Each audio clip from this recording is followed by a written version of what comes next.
Hi friends, part 1 చూడకపోతే మన ఛానల్లో చూడండి, అప్పుడే స్టోరీ అర్థం అవుతుంది. ఇప్పుడు పార్ట్ 2 కంటిన్యూ చేద్దాం. రాత్రి 12 am త్యాగి తన తల్లికి అరిచాడు.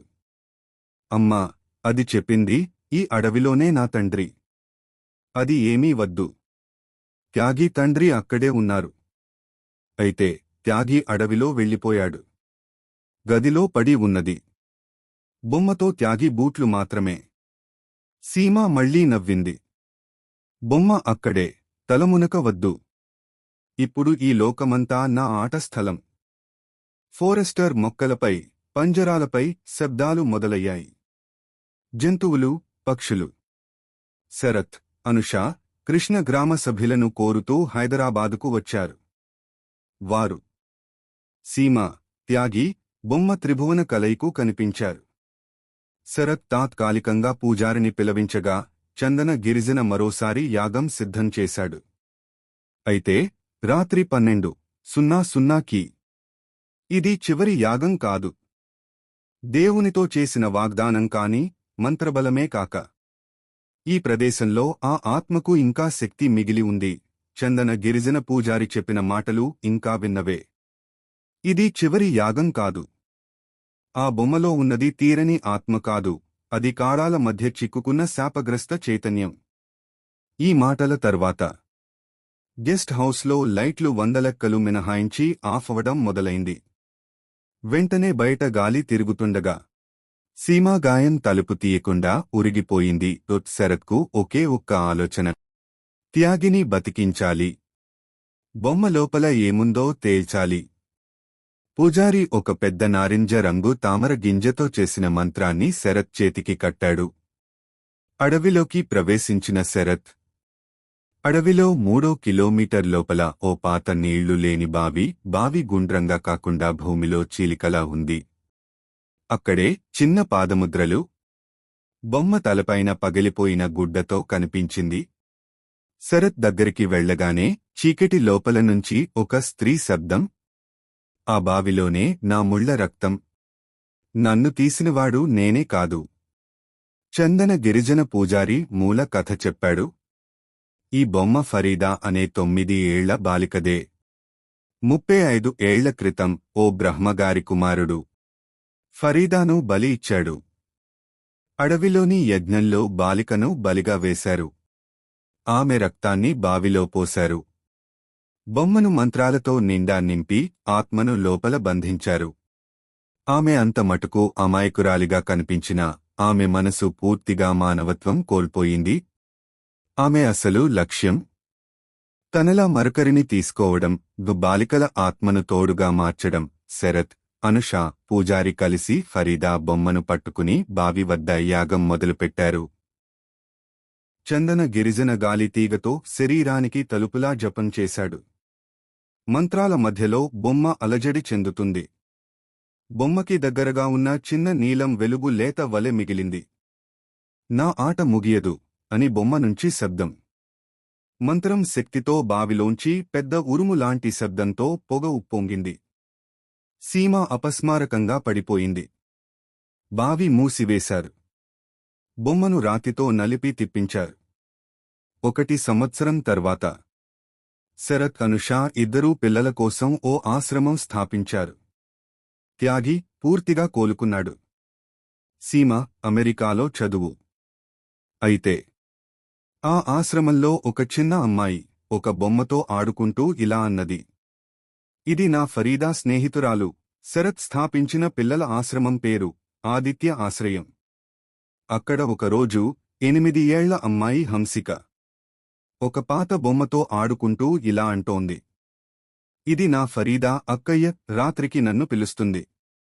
శరత్ మొదట ఆ మాటలను చిన్నారుల ఊహగా తీసుకున్నాడు. అయితే అదే రాత్రి లో హంసిక రూంలో ఒక్కరూ లేకుండా బొమ్మ ఒక్కటే కదులుతున్నట్టు స్పష్టంగా కనిపించింది. శరత్ వెంటనే చందన గిరిజన పూజారిని కలిసేందుకు చిన్న పల్లెకు వెళ్లాడు. అతను ఇదే అన్నాడు: ఆ ఆత్మ పూర్తిగా నశించలేదు. బావిలో నుండి నల్ల నీరు తాకిన ఆ బొమ్మకి మళ్లీ శక్తి వచ్చేసింది. ఫరీదా ఇప్పుడు కొత్త బలిని వెతుకుతోంది. అది హంసిక. ఆ రాత్రి హంసిక గది తలుపు మూసేసిన లోపల గాజులు విరిగిపోతున్నాయి. రాత్రి 2 గంటల సమయంలో ఆ బొమ్మ తల తిప్పి నా బలి కాలం వచ్చింది అన్నట్టుగా చిరునవ్వుతో చూస్తోంది. బయట భయంకరమైన పిల్లల కేకలు వినిపించాయి, కాని ఎవ్వరూ లేరు. పిల్లల్లో ఇద్దరికీ గురికి జ్వరాలు, మరొకరికి మూర్ఛ. చందన పూజారి చెప్పినంత మాత్రాన ఈసారి యాగంతో సరిపోదు. బలిగా ఎవరైనా బొమ్మను తాకి ఆ ఆత్మను తమలోకి పిలిచి తరువాత స్వేచ్ఛతో ఆత్మను విడిచిపెట్టాల్సి ఉంటుంది. శరత్ ముందుకొచ్చాడు. నాకు చిన్న పిల్లలపై ప్రేమ ఉంది. ఫరీదా నా మీదకి రావచ్చు. కాని హంసికను వదిలే. పూజారి మంత్రం చదివేసరికి బొమ్మ నుంచి నల్ల పొగ బయటికి వచ్చింది. శరత్ దేహంలోకి ప్రవేశించింది. శరత్ ముఖంలో చిరునవ్వు, కాని కన్నుల్లో నొప్పి. ఇదేనా ప్రేమ? నేను అడిగిందల్లా అమ్మ ప్రేమే. నన్ను ఎవ్వరం అర్థం చేసుకోలేదు. అతడు ఇప్పుడు ఫరీదా ఆత్మతో మాట్లాడుతున్నాడు. హంసిక ముందుకొచ్చింది. ఆమె ఫరీదా బొమ్మని తీసుకుని ఇలా అన్నది. అక్కయ్యా, నువ్వు నా తోడుండాలి. కాని నన్ను తీసుకోకూడదు. నీకు ప్రేమ కావాలంటే నేను నీతో పాటే పుస్తకాలు చదువుతా. కాని బాధించకు. ఈ మాటలు విన్న ఆత్మ ఫరీదా ఒక్క క్షణం శాంతించింది. శరత్ మళ్లీ మూర్ఛలోకి వెళ్ళిపోయాడు. బొమ్మ అర్థమవకుండా విరిగిపోయింది. చివరగా ఆశ్రమం మళ్లీ ప్రశాంతంగా మారింది. హంసిక రోజు ఒక పుస్తకం చేతిలోకి తీసుకుని ఫరీదా అక్కయ్యకు చదువుతాను అంటూ ఆడుకుంటుంది. బొమ్మల దుకాణంలో ఒక్క పాత బొమ్మ కన్ను మూసి ఉంది. కాని చిరునవ్వుతో కనిపిస్తోంది.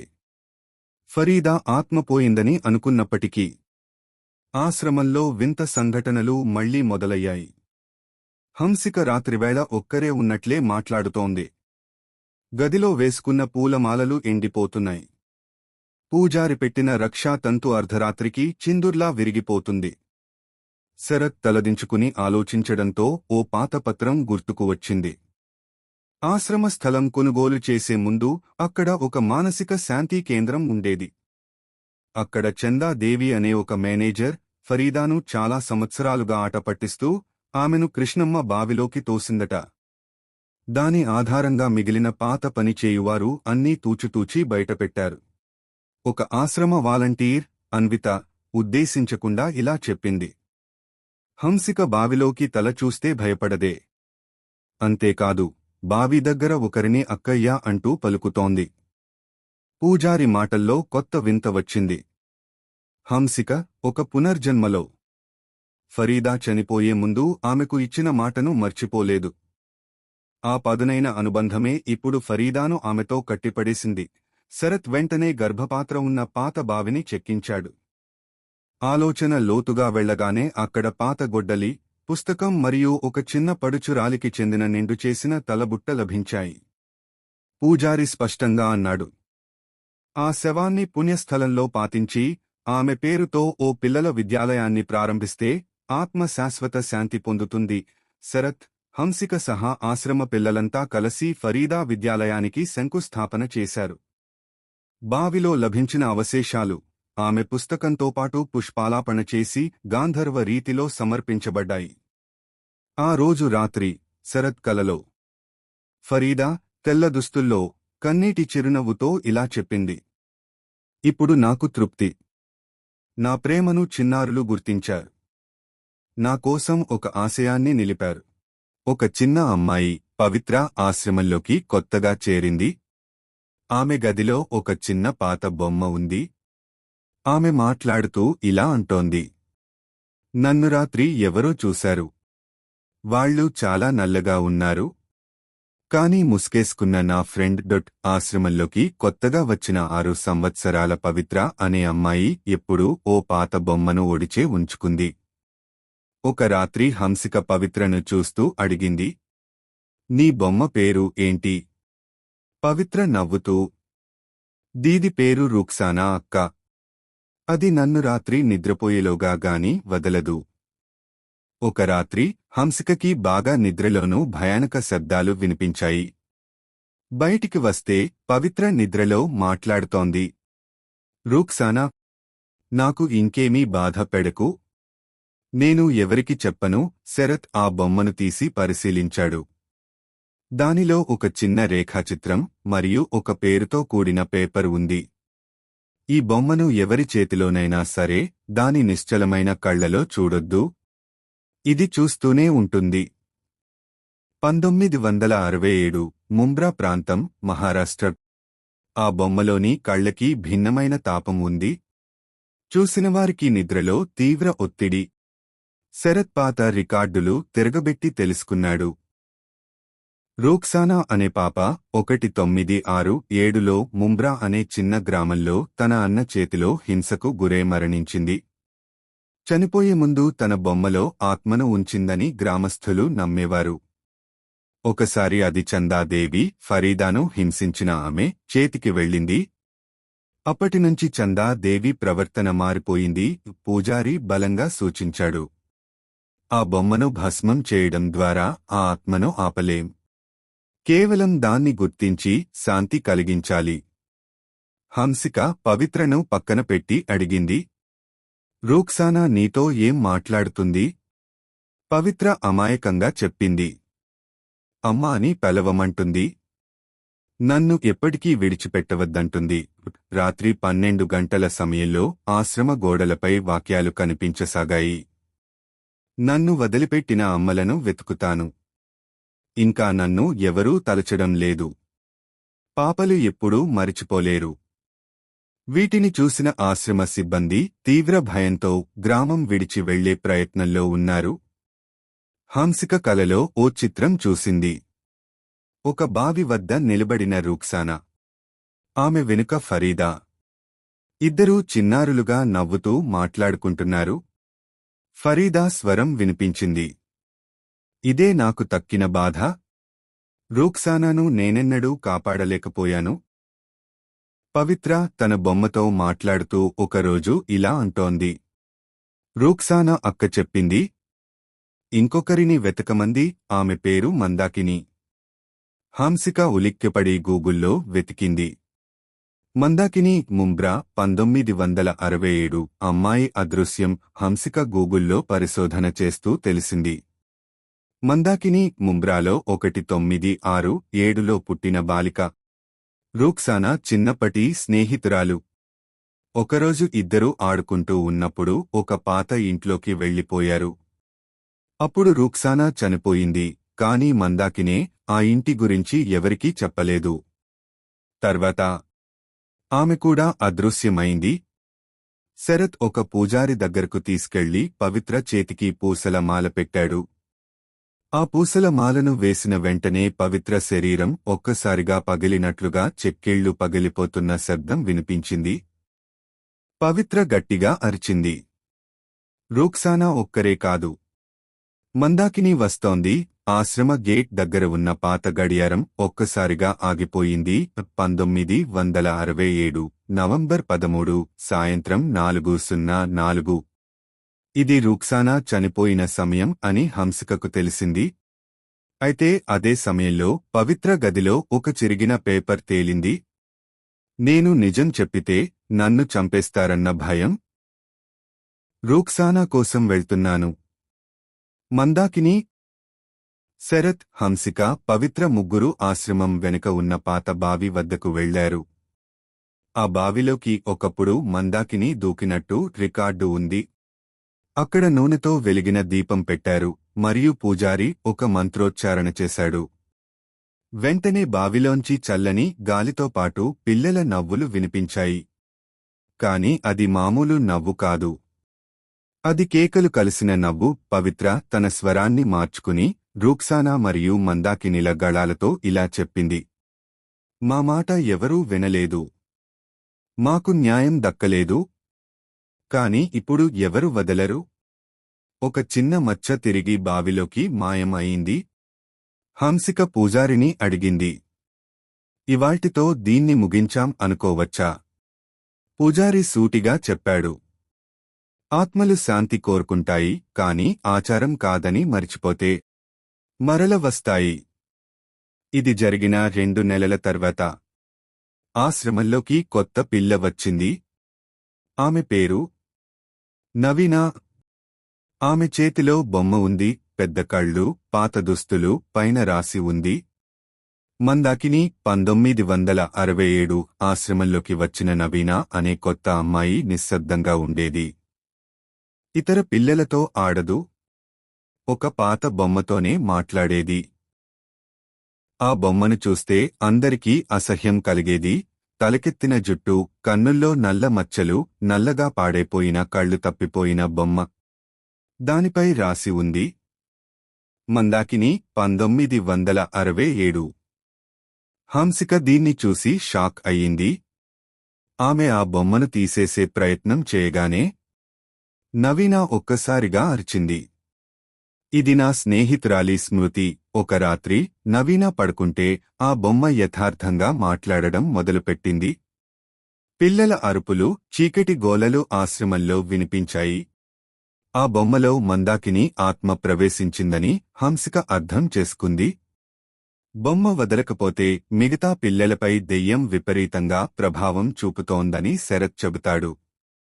ఒకరోజు ఆశ్రమ గోడలపై ఇలా రాసి ఉంది: పాపలకు న్యాయం కావాలి. మా మౌనం నాశనంగా మారుతుంది. రోక్సానా మందాకిని శాంతించలేదు. ఇది ఎప్పుడూ కనిపించేది కాదు, కేవలం అర్ధరాత్రి 3 గంటలకు మాత్రమే ఆ గోడలపై కనిపించేది. హంసిక ఒక పాత ధారావాహిక చదువుతుంది. 1960లలో చిన్నపల్లె సమీపంలో ఒక చిన్న ఆశ్రమంలో 4 పిల్లలు అదృశ్యమయ్యారు. ఆ వారి పేర్లలో ఒకటి మందాకిని, ఇంకొకది రుక్సానా. ఈ ఇద్దరూ నిజంగా చనిపోలేదు, నరబలికి వాడారని ఓ పాత బాబా మీద అనుమానం ఉంది. అతని పేరు బాబా వేమనానంద. ఎప్పుడో చనిపోయాడని చెబుతారు. కాని అతని ఆత్మ ఇప్పటికీ బావిలో ఉందంటున్నారు. ఆ రాత్రి నవీన ఓ చిన్న గీత పాడుతోంది. బావిలో బాబా పిల్లల దేహం తింటాడు. ఎవరైనా చెప్పితే చీకటి లోపు వస్తాడు. ఇది ఎప్పుడో పాడిన పురాతన శాపగ్రస్త గీత అని తెలిసింది హంసికకు. దీపారాధన ఆగిన రోజు నవీన ఏడుపు వినిపించింది. ఆ బొమ్మలోంచి నల్ల పొగలు బయటికి వచ్చాయి. ఆ ఆశ్రమంలోని ప్రతి గదిలో ఒక చిన్న చిన్న అరుపులు వినిపించాయి. చిన్న పాదాల చప్పుడు మంటల మధ్య వినిపించాయి. పవిత్ర, ఇప్పటికే మందాకిని నుంచి విడిపడిన ఆత్మ ఒక ముఖ్యమైన విషయం చెప్పింది. నవీన శరీరంలో ఇప్పుడు బాబా వేమనానంద ఆత్మ ఉండే అవకాశం ఉంది. అతడు వస్తున్నాడు, పూజారి చెప్పాడు. వేమనానంద ఒక అపవిత్ర సాధకుడు. ఆయనను శాంతింపచేయాలంటే మంత్రతంత్రంతో ముడిపడిన నరక యజ్ఞం చేయాలి. ఈ యజ్ఞం కోసం నిషిద్ధ రాత్రి, అమావాస్య, పంచభూతాలలో 4 అంశాలు, ఆత్మశాంతి కోరే బాలికల బొమ్మలు మందాకిని, రూక్సానా, మరియు ఆ బొమ్మల్ని ప్రేమించే ఒక బుజ్జి మనసు నవీన. అమావాస్య రాత్రి నరక యజ్ఞం మొదలైంది. బావిలోంచి నల్ల రక్తం మంటలతో బయటకి రావడం మొదలైంది. వేమనానంద రూపం చూపించకపోయినా నలిగిన ముసలివాడి గాత్రం వినిపించింది. నా పనిని మీరు అడ్డుకుంటున్నారా? పిల్లల చీకటి దేవుడిని నొప్పిస్తున్నారా? అమావాస్య రాత్రి నరక యజ్ఞం మధ్యలో హంసిక, శరత్, నవీన కలిసి బావి దగ్గర నిలబడ్డారు. బావిలోంచి నల్లగా పొగలు రావడమే కాకుండా ఒక రాక్షస రూపం వారిపై విరుచుకుపడింది. అది నిశ్శబ్దంగా నవీనాను చూస్తూ అన్నది: నీ శరీరమే నా నివాసం. నీవు నన్ను ఒప్పుకుంటే నేనింకా బలమైన వాడిని అవుతాను. నవీన కకావికలమై హంసిక వైపు చూసింది. ఆమె కన్నీళ్లు కారుతున్నాయి. పవిత్ర ఆత్మ అప్పట్లో నవీనాలో ఉంది. ముదురు వెలుతురు మధ్య ఒక చిన్న శబ్దం వినిపించింది. ఆత్మల్ని విడుదల చేయాలి. బలిపశువు కావాల్సినది కాదు, యజ్ఞపు మంటల మధ్య. హంసికకు చిన్న పిల్లల ఆత్మల గాత్రాలు వినిపించాయి. మమ్మల్ని చంపారు. శవాల్ని బావిలో పడేశారు. మా కథ చెప్తే వేమనానంద శక్తి తగ్గుతుంది. వారు చెప్పిన వివరాలతో నిజం బయటపడింది. వేమనానంద అప్పట్లో ఏమి చేశాడు? ఆశ్రమానికి వచ్చే అనాథ బాలికలపై తంత్రపూజలు చేశాడు. వారి శరీరాల్లో ఉన్న ఆత్మల్ని తనలో చేర్చుకునే ప్రయత్నం చేశాడు. చివరికి పోలీసుల కళ్లకు కనిపించకుండా బావిలో వేశాడు. హంసిక ధైర్యంగా ముందుకు వచ్చింది. శరత్ బావిలో శ్రీ సూర్య నరకాంతక మంత్రం చదవడం మొదలుపెట్టాడు. నవీన తన చేతిలో ఉన్న మందాకిని బొమ్మను మంటల్లో వేసింది. అదే సమయంలో ఆ బొమ్మలోంచి వేగంగా తెల్ల వెలుగు బయటికి వచ్చింది. ఇది మిగతా పిల్లల ఆత్మల వెలుగు. వేగంగా నిశ్శబ్దంగా ఒక మృదువైన శబ్దం వినిపించింది. ధన్యవాదాలు. ఇప్పుడు మేము శాంతంగా నిద్రపోతాం. వేమనానంద చివరగా బావి బయటికి వచ్చినప్పుడే అతని ముఖం అర్ధంగా కాలిపోయింది. ఆత్మ అగ్గిపుల్లలా ఆకాశంలోకి ఎగిరిపోయింది. ఆకాశం నీలంగా మారింది. ఆశ్రమం చుట్టూ గాలి వీసే విధానం మామూలుకి వచ్చింది. బావిలోంచి ఒక గదిపోయి స్థాయి గాఢ నిశ్శబ్దం వెలువడింది. అక్కడ ఉండేది ఇంకా ఎవ్వరూ లేరు. ఆశ్రమం అధికారికంగా మూతపడింది. హంసిక ఆ చిన్న పిల్లల జ్ఞాపకార్థంగా ఒక బాలికల పాఠశాల ప్రారంభించింది. అందులోనూ మందాకిని, రుక్సానా, నవీన వంటి పేర్లతో గదులకు పేరు పెట్టింది. నవీన పూర్తిగా కోలుకొని ఇతర పిల్లలతో ఆనందంగా ఉండేది. ఆమె బంగారు చీర ధరించి పుట్టినరోజున ఒక మాట చెప్పింది. ఇంకా కాసేపైనా భయపడ్డానని అనిపించలేదు. ఎందుకంటే నా స్నేహితుల ఆత్మలు నన్ను కాపాడుతున్నాయి. ఒక రాత్రి పాఠశాల చివర ఉన్న చిన్న గదిలో ఒక పిల్లవాడు బొమ్మతో ఆడుకుంటున్నాడు. ఆ బొమ్మలో రాసి ఉంది, గీత 1972. బొమ్మ అతని చేతిలో చిరునవ్వుతో మెల్లగా తల కదిపింది. హంసిక స్థాపించిన బాలికల పాఠశాల చాలా విజయవంతమైంది. నవీన, శరత్, హంసిక అందరూ జీవితం సాధారణంగా కొనసాగిస్తున్నారు. ఒకరోజు హంసికకు ఒక మూల నుండి ఒక రాతపత్రం వచ్చింది. అందులో రాసి ఉంది, మహాగురువు వేమనానంద ఆత్మ ఇక విశ్రాంతిలో కాదు. మీరు తలుపు మూసినా గది ఇంకా తెరిచే ఉంది. ఆత్మసాధకుడు గరుడాచారి అనేవాడు వేమనానందకు మొదటి శిష్యుడు. అతను వేమనానంద మరణించక పాకిస్తాన్ గడిచిన ప్రాంతానికి వెళ్లిపోయాడు. అక్కడి యక్షిణీ మంత్రాల్ని నేర్చుకొని ఇప్పుడు తిరిగి చిన్నపల్లె దగ్గర్లో ఉన్న గంగిరెడ్డి అడవిలో పాడుబడిన ఆలయంలో పూజలు చేస్తూ ఉన్నాడు. అతనికి లక్ష్యం వేమనానంద ఆత్మను తిరిగి శరీరంలోకి తేవడం, హంసిక, నవీన వంటి వారిని బలిపశువులుగా చేయడం, పాత ఆశ్రమాన్ని మళ్లీ ఆత్మనివాసంగా మార్చడం. హంసికకి ప్రతి రాత్రి ఒకే కల వస్తోంది. ఒక శవం చితికిపోయిన ముఖంతో మెల్లగా ఆమె చెంతకు వస్తూ అన్నది, నువ్వు నన్ను నాశనం చేశావు. నా శిష్యుడు నన్ను పునజీవింపజేస్తాడు. నవీన పడుకొన్నప్పుడు చేతిమీద నల్ల ముద్ర కనిపించేది. ఆ ముద్ర కనిపించిన దగ్గరనుంచి ఆమె శరీరం వేడిగా మారుతుంది. శరత్ తన తాతయ్య వద్ద నాటి వేమనానంద పుస్తకాల గురించి తెలుసుకుంటాడు. ఒక పుస్తకంలో ఈ వాక్యం కనిపించింది, పునర్జీవనం పొందిన ఆత్మకు బలం రావాలంటే శత్రువుల ఆత్మల నుంచే శక్తి తీయాలి. ఈ వాక్యంతో అతనికి స్పష్టమవుతుంది నవీన, హంసిక లక్ష్యాలు. హంసిక, నవీన, శరత్ ముగ్గురూ కలిసి గంగిరెడ్డి అడవిలోకి ప్రవేశిస్తారు. మధ్యలో పాదముద్రలు కనపడతాయి. ఇది మానవమైనవి కావు. ఒక బుట్టలో నుండి పచ్చని పొగ వస్తోంది. శబ్దాలు వినిపిస్తున్నాయి. ఓ వేమనానంద, నీ శరీరం కోసం మేము రక్తాన్ని తెచ్చాం. ఆలయం మధ్యలో ఒక పెద్ద నల్ల బొమ్మ నిలబడి ఉంది.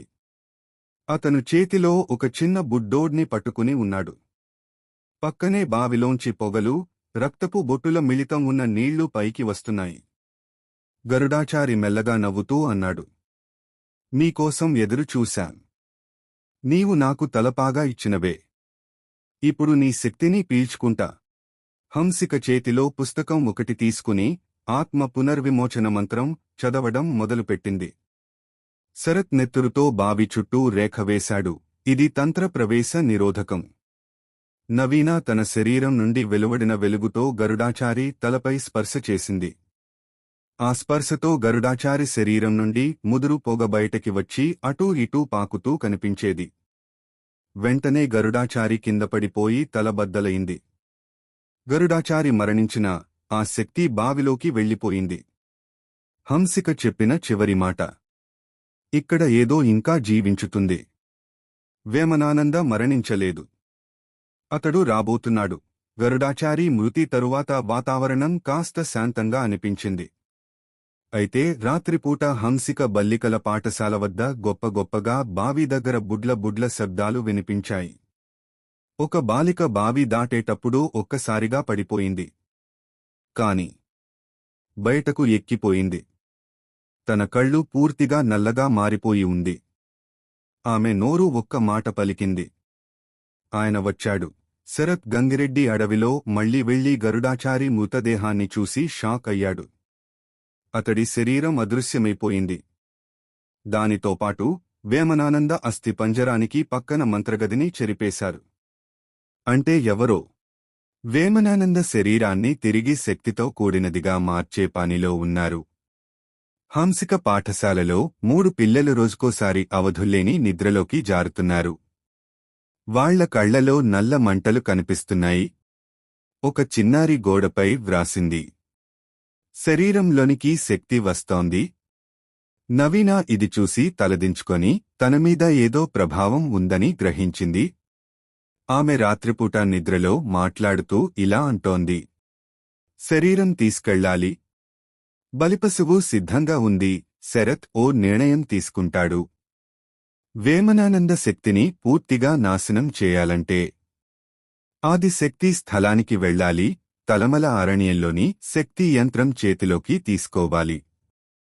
హంసికతో కలిసి శరత్ తలమల అరణ్యంలోకి ప్రయాణం మొదలుపెడతారు. అది ఒక శివశక్తి మందిరానికి దగ్గరగా ఉన్న అరణ్యం. అక్కడికి ఎవరు వెళ్లినా తిరిగి రాలేదని చుట్టుపక్కల వారు చెబుతారు.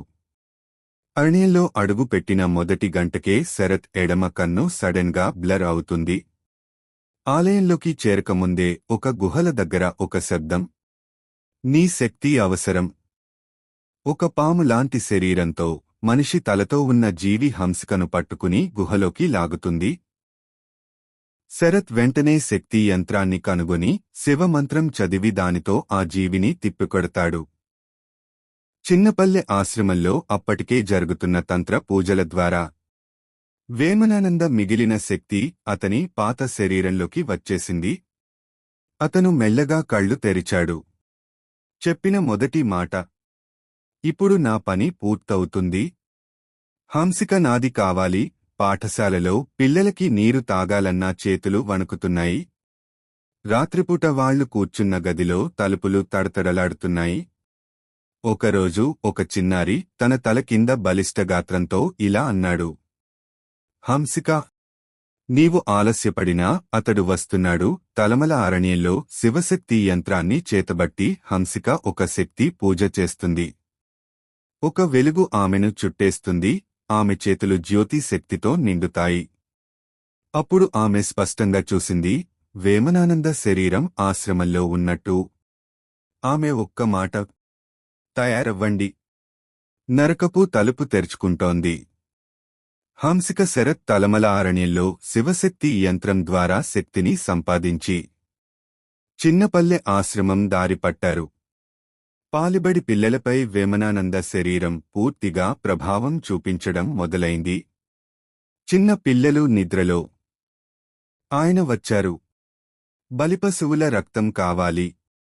నవీన హంసిక స్నేహితురాలు పూర్తిగా ఆత్మకట్టు అయిపోయింది. తన శరీరాన్ని వేమనానంద చేత ఉపయోగించుకుంటున్నాడు. హంసిక ఆశ్రమంలోకి అడుగుపెట్టగానే మంటలు వెలువడుతున్నాయి. గోడలపై చిన్న పిల్లల పేర్లు రక్తంతో రాసి ఉన్నాయి. శబ్దం వినిపిస్తుంది. హంసిక, నీవు ఆలస్యమవుతున్నావు. నా శక్తి సంపూర్ణం కావడానికి కొన్ని క్షణాలే మిగిలి ఉన్నాయి. శరత్ అక్షింతలు విసిరి శక్తిని నిష్క్రమింపజేయాలని చూస్తాడు, కాని దెయ్యం నవీన ద్వారా అడ్డుకుంటుంది. హంసిక శివశక్తి యంత్రాన్ని చేతిలో పట్టుకుని మంత్రోచ్చారణ మొదలుపెడుతుంది. ఓం హ్రీం క్లీం చాముండాయే విచ్చే. వెంటనే ఆశ్రమం కదులుతుంది. భూమి కంపిస్తుంది. వేమనానంద అరుస్తున్నాడు, నీవు నన్ను అరికట్టలేవు. నీవు కూడా బలిపశువు.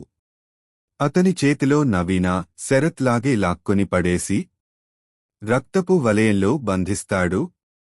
హంసికను రక్షించేందుకు శరత్ తన శరీరాన్ని వేమనానందపై విసురుతాడు. ఆ త్యాగం వల్ల వేమనానంద ఒక క్షణం తేలిపోతాడు. అదే సమయంలో హంసిక శివశక్తి యంత్రాన్ని అతని శరీరానికి అంటిస్తుంది. శక్తికి ముందు నీవు లేవు. పెద్ద అగ్ని శబ్దం, వెలుగు ఎగిసిపడుతుంది. వేమనానంద శరీరం సుడిగాలిలో మాయం అవుతుంది. నవీన కన్నీళ్లు కారుస్తూ జాగృతమవుతుంది. చిన్న పిల్లలు నిద్రలేవుతున్నారు. వాళ్ల ముఖాల్లో ప్రశాంతత ఉంది. బావిలో నుంచి రావాల్సిన శబ్దాలు ఇకపై లేవు. హంసిక చివరగా శివ మందిరం వద్ద పూజ చేస్తూ ఇలా అంటుంది, ఈ శక్తిని తప్పుగా వాడే ప్రతి ఆత్మకు ఇది గుణపాఠంగా ఉండాలి. వేమనానంద ఆత్మ శాశ్వతంగా మాయమైంది. శరత్ అంతిమ సంస్కారాలు సున్నితంగా జరిగాయి. ఈ కథ మీకు నచ్చినట్లయితే మన ఛానెల్ను సబ్స్క్రైబ్ చేయండి.